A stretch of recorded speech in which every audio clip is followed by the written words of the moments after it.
Zimbabwe hosting the 44th SADC Heads of State and Government Summit and subsequent assumption of the regional bloc chairman next month will result in a consolidation and expansion of socio-economic development in line with the region's industrialization agenda, President Mnangagwa said yesterday. Sadaenda mashoko ataugwa na ED Mnangagwa addressa panel yeSADC summit. Do subscribe or like or on the bell icon. Unonyana wachiti addressing the mourners gathered at the National Heroes Acre for the burial of national hero Brigadier General retired Romeo Daniel Muchunguma, who died in Rusape on June 19, 2024.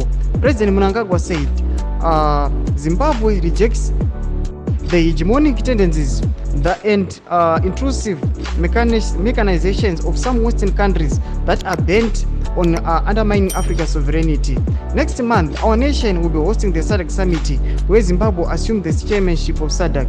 This will see us consolidating, expanding, and diversifying the socio-economic development agenda of our region as envisioned in the SADC industrialization agenda, he said. Domba shimatoka na ED Mnangagwa address hapa na SADC summit awa ipitwa next month muri Zimbabwe. Tuona kuti aiwa tukamirwe nyika anyanya kutarisira pa iri awanya sikona vision yayo munyika yeZimbabwe avakuya vachi age avanhu kuti aiwa vanhu they must stop their protest avaroda kuita. Tudze mafungiro enyu muri kudipa musoro pamashoko atsara pina comment section medu musangano subscribe kulike tinotina on the bell icon.